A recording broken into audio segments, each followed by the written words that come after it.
비가 오는 수요일입니다. 비가 와서 너무 좋은 것 같습니다. 그렇지 않나요?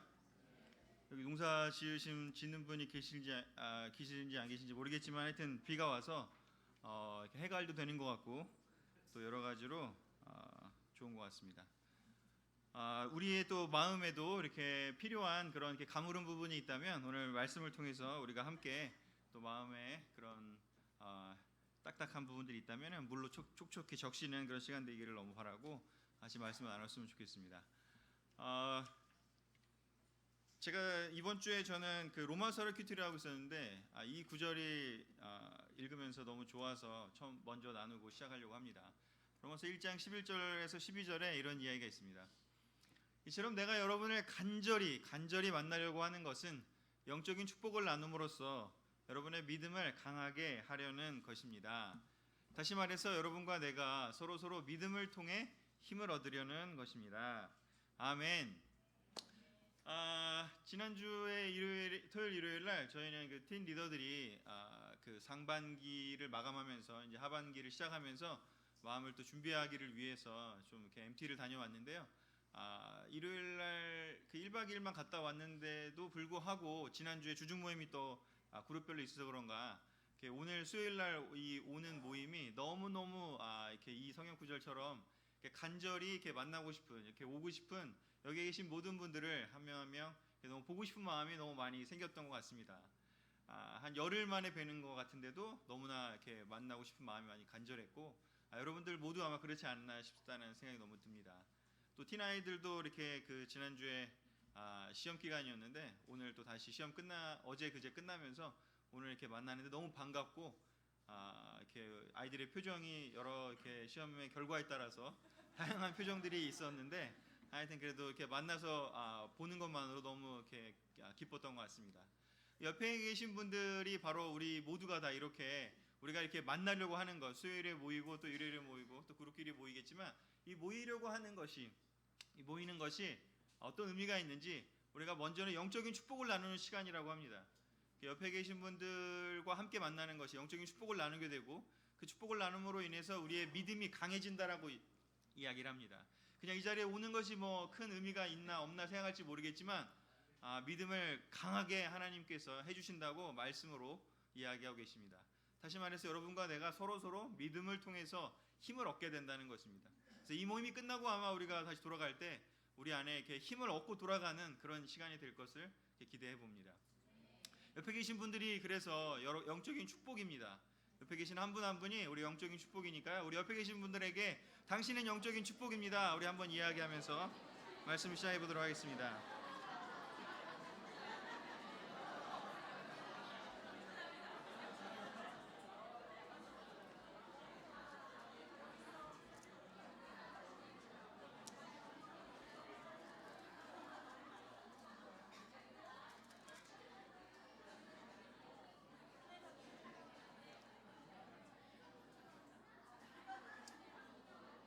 아멘.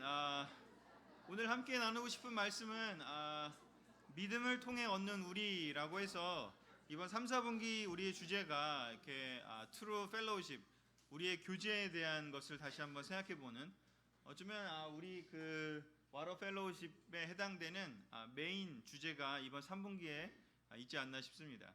그래서 아마 그 7월부터 시작해서 지난주 일요일날 목사님이 우리의 예배에 대해서도 이야기를 하셨고 또 오늘 저도 이야기를 이 믿음을 통해 힘을 얻는 우리라는 걸 통해서 우리의 그 교제에 대해서 영적으로 다시 돌아볼 수 있는 시간을 만들려고 하고요.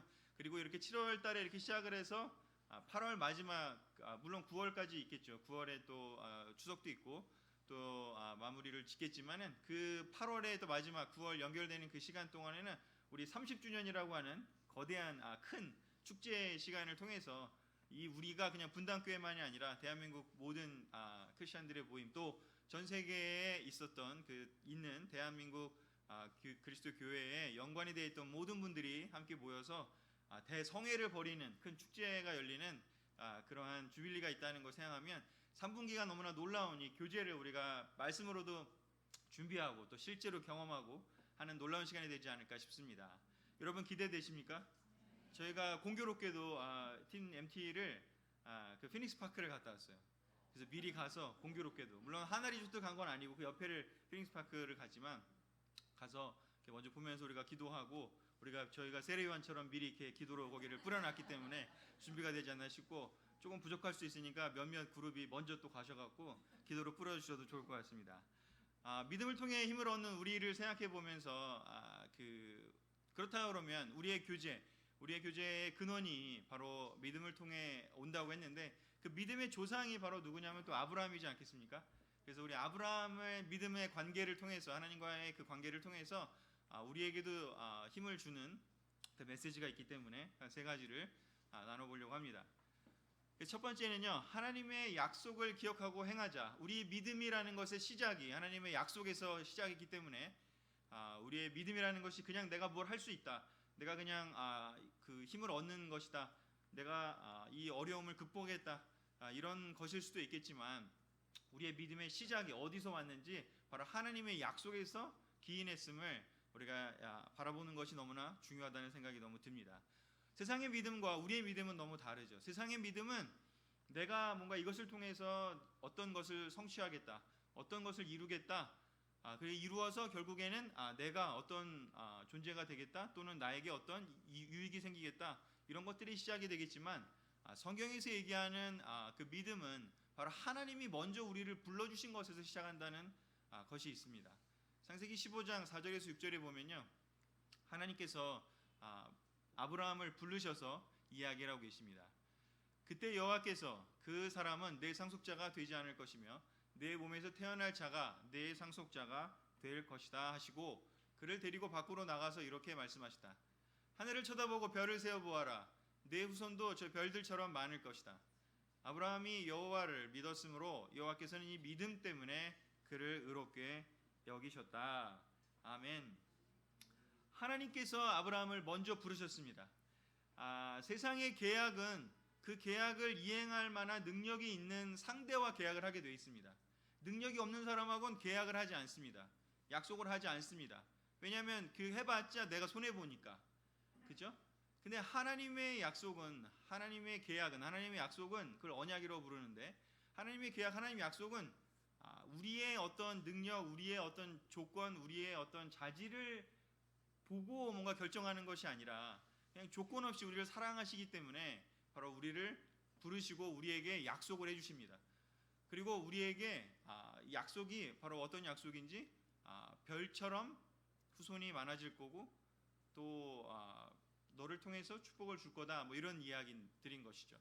여기에 있는 분들 한 분 한 분을 하나님께서 선택하신 이유는 여기에 있는 한 분 한 분을 통해서 하나님께서 놀라운 영적인 의미의 많은 후손들을, 많은 사람의 생명을 구원하고 이 세상을 바꾸는 그 일을, 그 기적을, 한 사람의 삶을 변화시키는 그 일들을 꿈꾸고 계시고 계획하셨기 때문에 한 분 한 분을 부르셨습니다.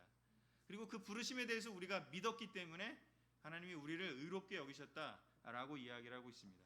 우리의 믿음이 어디서 시작했는지, 하나님의 약속, 하나님의 전적인 주권적인 그냥 하나님께서 하신 약속에 대해서 우리가 받아들였기 때문에 우리를 의롭게 여기셨다라고 이야기를 하고 있습니다. 우리 다시 한번 돌아봤으면 좋겠습니다. 하나님이 여러분 한 분 한 분에게 주신 그 약속이 무엇인지 한번 돌아보시기를 권해드리고 싶습니다. 그리고 그 약속을 믿은 그 믿음 때문에 우리를 의롭다고 여겨주셨다고 합니다.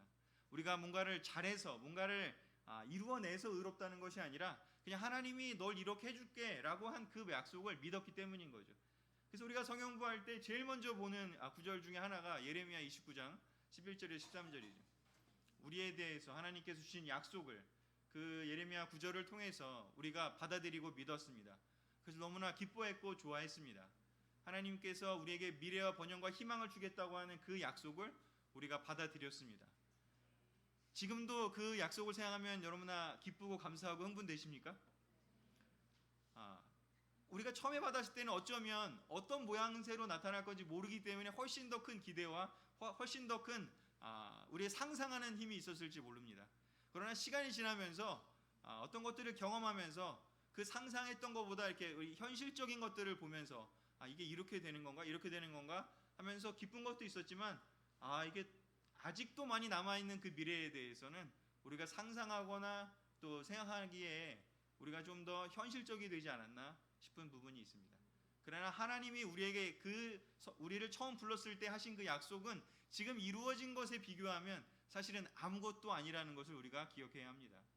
여전히 하나님이 우리에게 이루실 일들이 너무나 많이 남아 있습니다. 그것을 믿으셔야 합니다. 그것을 믿는 사람에게 하나님이 의롭다 여김을 주시고 그 믿음에 해당되는 일들을 우리의 삶에 이루어 주실 것입니다. 여전히 꿈꾸고 계신가요? 여전히 기대하고 계신가요? 창세기 12장 1절 2절을 우리 다 같이 한번 더 읽도록 하겠습니다. 여호와께서 아브라함에게 시작. 아브라함에게 말씀하셨다. 너는 내 고향과 친척과 집을 떠나 내가 지시한 땅으로 가거라. 내가 너를 큰 민족의 조상이 되게 하고 너를 축복하여 내 이름을 크게 떨치게 하겠다. 너는 다른 사람에게 복을 끼치는 자가 될 것이다. 아멘. 하나님께서 주신 이 부분은 아까 읽었던 구절보다 더 먼저 구절입니다. 처음에 그 갈대아 우르 지역에 살고 있을 때 들려준 이야기입니다. 너는 내 고향과 친척을 떠나서 내가 지시한 땅으로 가라고요. 내가 너를 큰 민족의 조상이 되게 하고 너를 축복해서 내 이름을 크게 떨치게 하겠다고. 너는 다른 사람에게 복을 끼치는 자가 되게 할 것이라고요. 우리 옆에 계신 한 분 한 분을 통해서 큰 민족의 조상이 되게 하겠다고 이야기하십니다. 우리가 초대한 사람들을 통해서 그 영적인 삶이 변하는 지금의 우리의 의미에서, 이 당시의 의미는 실질적인 어떤 자손의 이야기였다면 이제 신약 시대를 사는 우리에게 있어서는 우리의 그 큰 민족이 된다는 것이 무엇인지 우리 영적인 가족을 의미합니다. 우리 30주년을 생각하면 정말 30년 안에 이렇게 많은 사람들이 이렇게 믿음의 가정을 이루고 서울에서 또 일산 또 분당 또 대구 또 부산 또 대전 또 지금 잠실에서는 또 대전에 전주에 또 미션팀을 꾸리기 위해서 기도하고 또 금식 기도도 하고 이렇게 모임을 하고 있는데 30년이라는 시간이 긴 것 같지만 사실은 굉장히 짧은 시간입니다. 놀랍게도 정말 하나님이 여기에 우리 정말 30년 동안 우리가 만나게 되고 알게 된 분들입니다. 이 정말 저는 기적이라고 생각이 듭니다. 너무나 다 다양한 곳에 살고 계셨고 우리가 어떻게 만날 수 있을까 상상도 하기 힘들었지만 우리가 만나게 되면서 우리의 큰 민족이 형성되고 있습니다.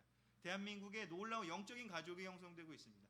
그러나 이것은 시작에 불과하다는 것을 하나님은 또 이야기하고 있습니다.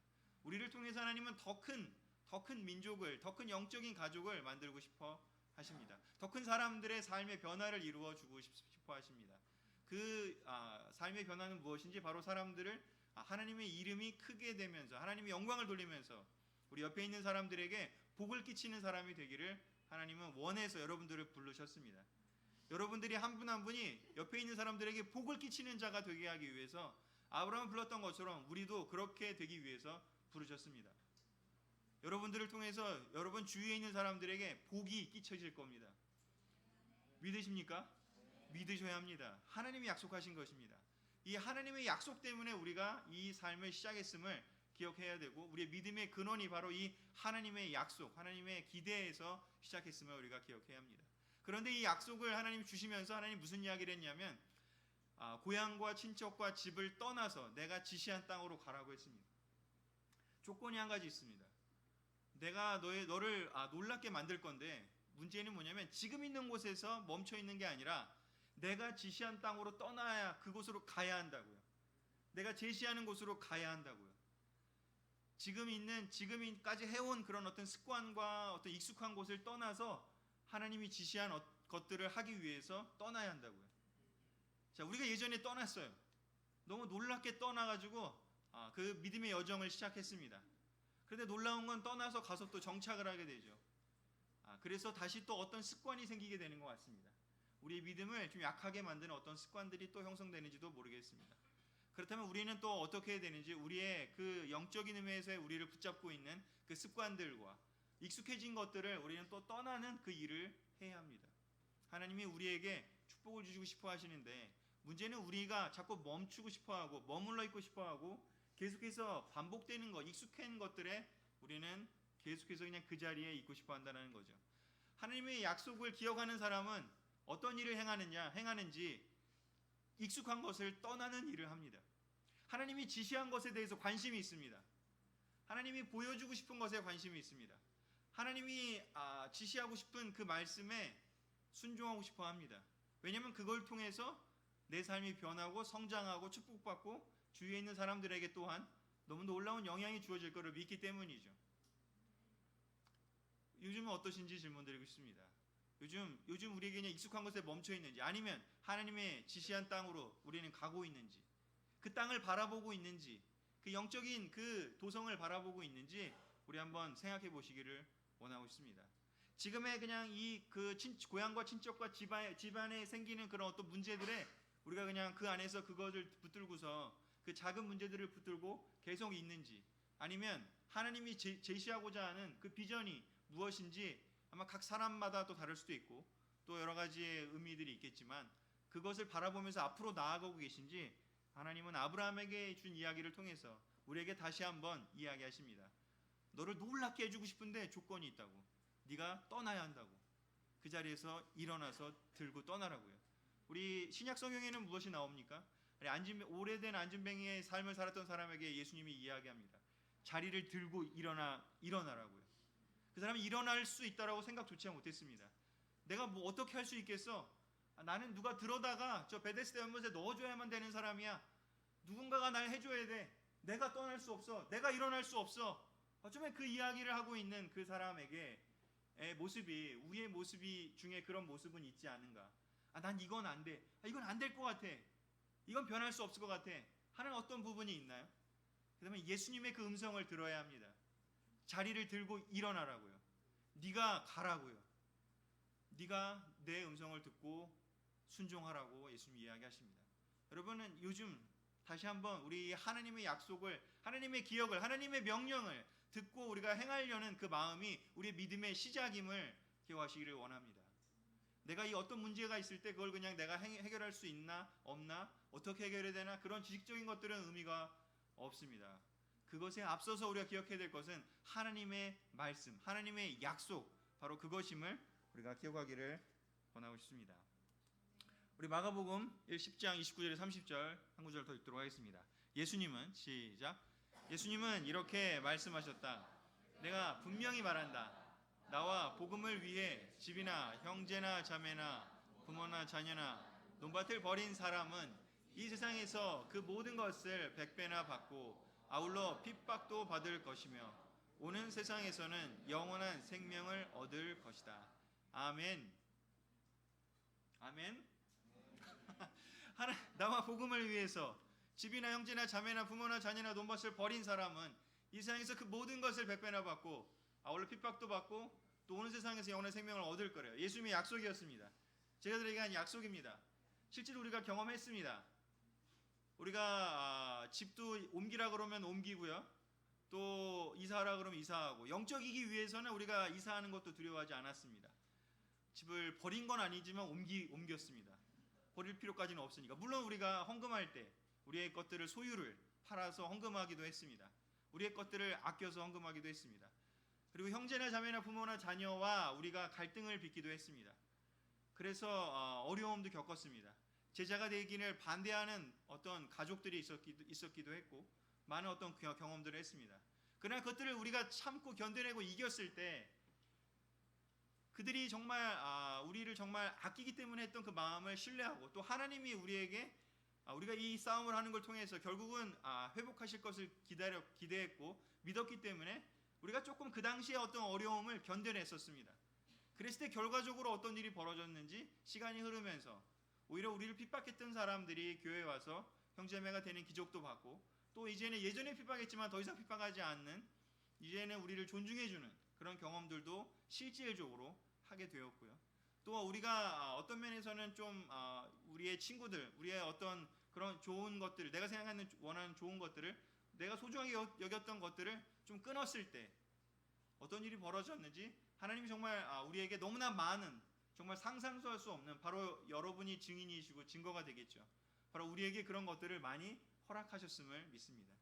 우리의 관계가, 우리의 펠로우십이, 우리의 이 소중한 교제가 바로 우리의 그런 영적인 싸움에서 시작된 결과라는 것을 우리가 잊어버리면 안 됩니다. 그리고 우리가 오는 세상에서, 이 세상에서 핍박도 있대요. 어려움도 있겠죠. 우리 이 삶을 살면서. 그러나 오는 세상에서 또 영원한 생명을 우리는 여전히 기대하고 있습니다. 그러나 이제 과거의 것은 과거의 것이고, 우리는 지금 이 시점에서는 우리가 이 말씀이 예전의 말씀이 아니라 지금도 살아 움직이는 말씀이기를 원합니다. 지금도 우리가 우리의 복음을 위해서, 예수님을 위해서 우리가 어떤 것들을 포기할 수 있는지, 어떤 것들을 영적인 그 믿음의 싸움을, 그 핍박의 싸움을 싸울 수 있는지 한번 생각해 보시기를 원합니다. 지금의 싸움은 어쩌면 더 어려울 수도 있습니다. 이제는 하나님이 더 시간이 흐르면 흐를수록 더 원하는 것은 어떤 외적인 것을 버리는 게 아니라 대부분 다 자기 자신을 바꾸는 일에 해당되기 때문에 훨씬 더 어려운 싸움이 될 겁니다. 최종적인 말씀이 있죠. 너 자신을, 자기 자신을 버리는 사람 이야말로 제자가 될 수 있다는 그 이야기가 이제 최종, 외부에 있는 것을 버리고 포기하는 건 어쩌면 그렇게 어렵지 않을 수도 있어요. 하지만 지금의 어려움들은 어쩌면 자기 자신을 포기하고 부인하고 이겨내는 것이기 때문에 훨씬 더 큰 영적인 싸움이지 않을까 싶습니다. 우리 하나님의 약속은 여전히 유효합니다. 여러분에게 100배를 더 드리고 싶어 하십니다. 100배를 원하십니까? 아니면 한 배만 괜찮습니까? 한 배? 있는 거 그대로 유지해도 괜찮습니까? 우리 하나님은 꿈꾸는 사람을 축복하십니다. 침노하는 사람에게 천국을 주고 싶어 한다고 하셨습니다. 우리가 영크리스찬 때 왜 기뻤는지요? 그때는 그걸 정말 꿈꿨거든요. 와, 하나님이 나에게 주실 거야 믿었거든요. 그래서 기뻤거든요. 믿음은 있는 사람은 기쁨이 따라옵니다. 왜 기쁠까요? 믿음이 무엇인지 기대하고 희망하고 꿈꾸는 것이기 때문에. 우리의 교제가 정말 믿음에 기반한 교제라면, 그 믿음의 교제가 정말 큰 기쁨의 교제가 되려면 우리는 정말 꿈꾸는 자, 이렇게 하나님이 주신 말씀에 여전히 그 말씀이 살아있고 우리의 것이라는 것을 믿을 때 그 우리의 교제가 정말 영적인 교제가 될 거라고 저는 믿습니다. 아멘. 두 번째요. 그런데 이 놀라운 믿음을 받은 그 아브라함이 어떤 일이 벌어지는지 창세기 16장 2절에 이런 구절이 있죠. 어느 날 사레가 아브라함에게 이야기합니다. 여호와께서 나에게 자식을 주지 않으시니 당신은 내 여종과 함께 잠자리에 드세요.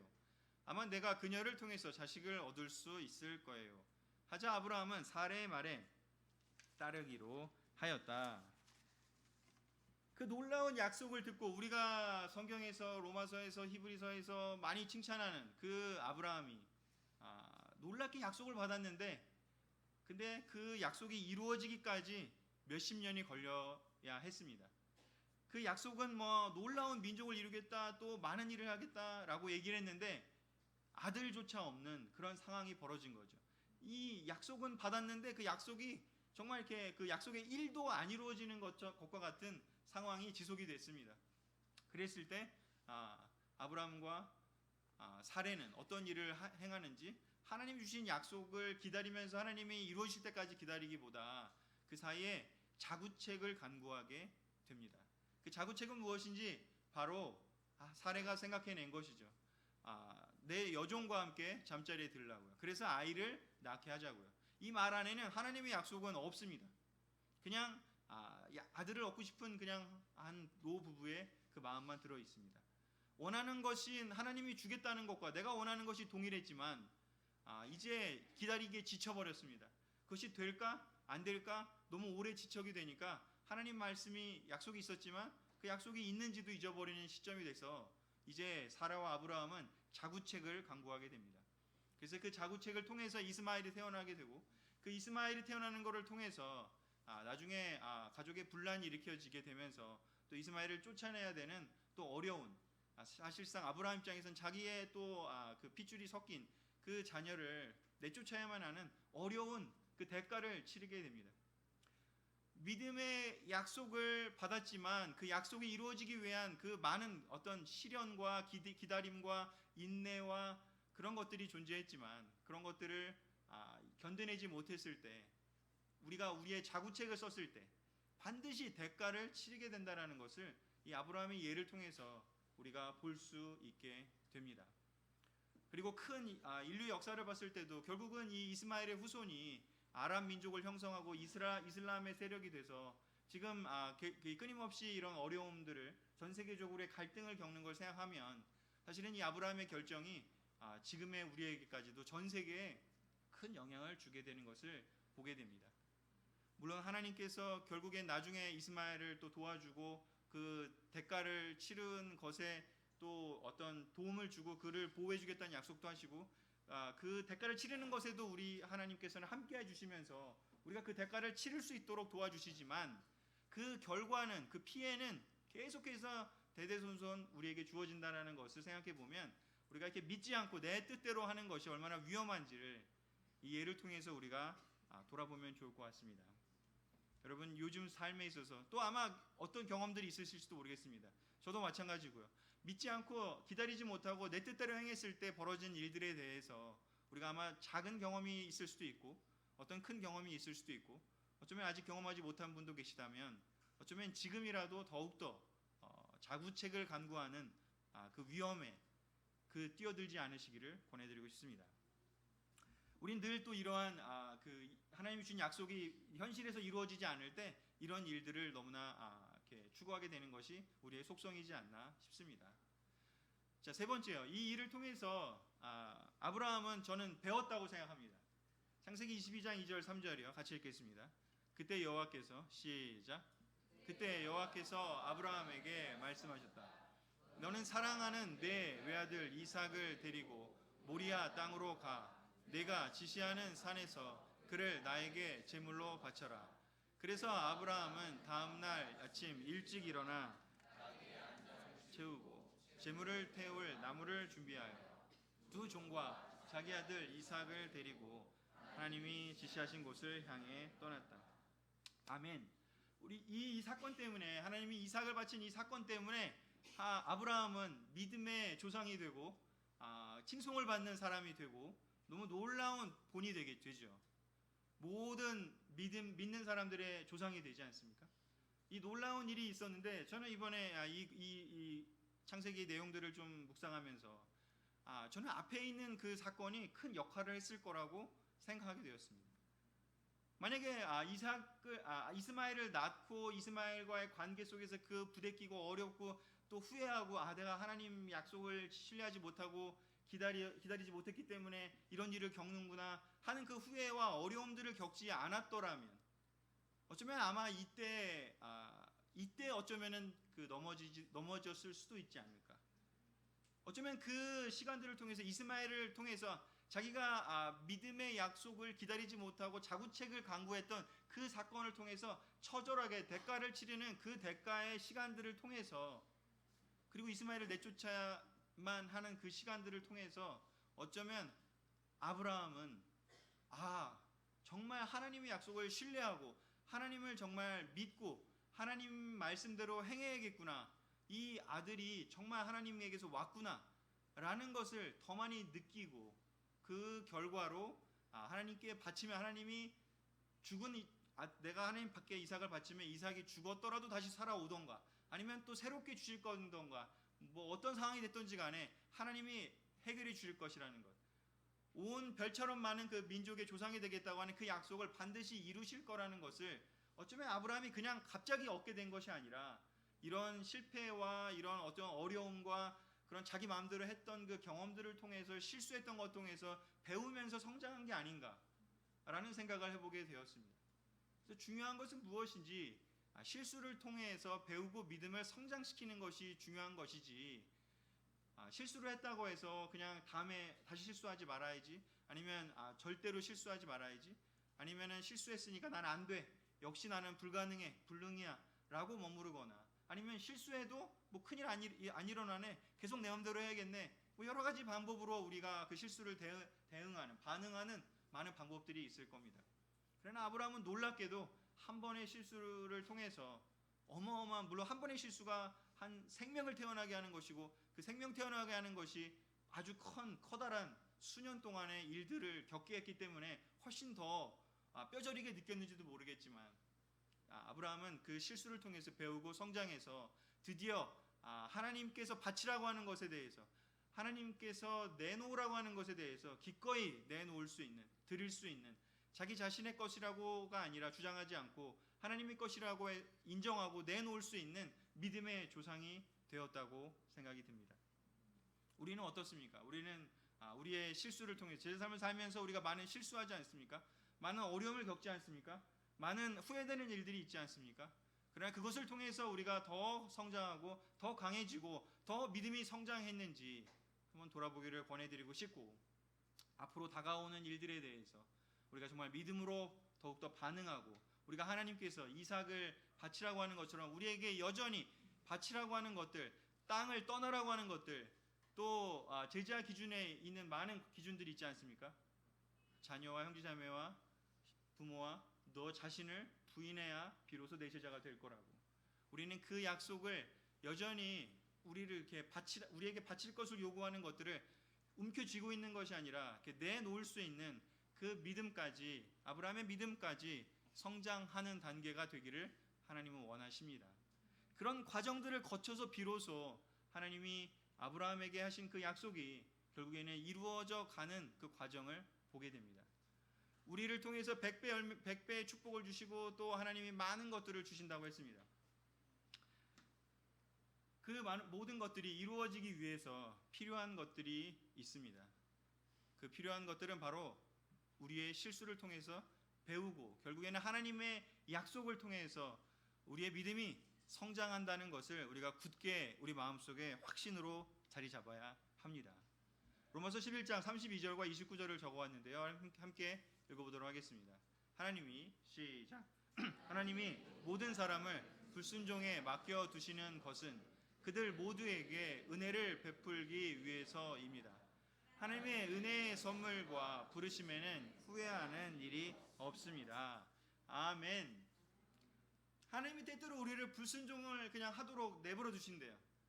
내버려 두시지 않고 이렇게 못하게 이렇게 우리를 막 가로막으시는 분이 아니죠. 그러나 때때로 우리를 이렇게 자유롭게 불순종하도록, 자유롭게 우리 마음대로 하도록 내버려 두시는 이유는 무엇인지 은혜를 베풀기 위해서라는 거죠. 우리가 은혜를 깨닫기 위해서라는 거죠. 하나님의 은혜의 선물과 부르심에는 후회하는 일이 절대 없다고 이야기를 하십니다. 하나님이 여러분을 부르신 것은 은혜입니다. 안 그렇습니까? 네. 여러분이 자격이 있어서, 능력이 있어서, 너무 예뻐서, 너무 똑똑해서, 너무 영적이라서 여러분을 선택했습니까? 아닙니다. 하나님이 그냥 여러분을 사랑해서, 하나님이 여러분 자녀이기 때문에 그냥 사랑해서 선택하셨습니다. 그리고 부르셨습니다. 근데 그 부르심과 선물에는 후회하는 일이 없대요. 여러분이 어떤 실수를 해도 후회하시는 일이 없대요. 아브라함을 부르시고 아브라함을 선택하신 것에 대해서 하나님이 후회하지 않으셨어요. 왜?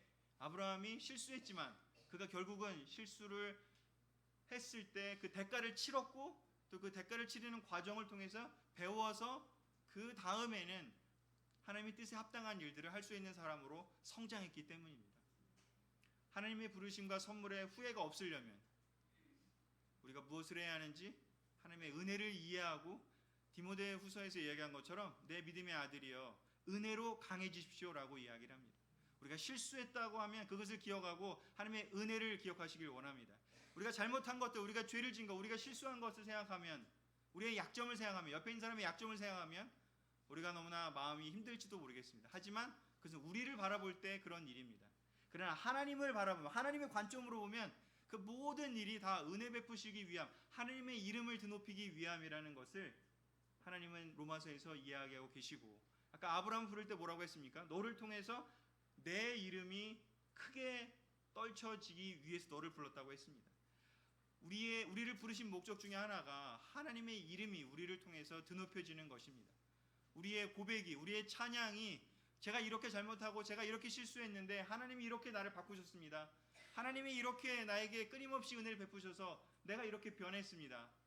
내가 이렇게 하나님의 은혜 받은 사람이 되었습니다 를 고백하는 것이, 나를 점점 내 약점을 더 드러내고 하나님의 은혜를 더 크게 드러낼 수 있는 사람이 되는 것이 바로 하나님이 아브라함에게 원했던 일이었습니다. 어쩌면 아브라함의 이 이야기를 아브라함이 후대에게 이야기해주고 전해주고 했기 때문에 우리에게 왔습니다. 우리 또한 하나님의 우리에 대한 부르심을, 그 약속을 기억하시면서 우리가 실수하는 것들이 있다면 우리가 하나님의 은혜를 기억하고 거기서 배우고 성장해서 다시 한번 우리의 교제가 믿음에 근거한 교제가 되고 인간적이지 않을 수 있도록 한번 우리의 마음을 살펴보는 귀한 시간 되시기를 부탁드리면서 말씀을 마치도록 하겠습니다. 아멘. 자, 앞에서 광고를 거의 다 했기 때문에 특별한 광고는 일요일 날 여전히 이곳에서 예배에 있다라는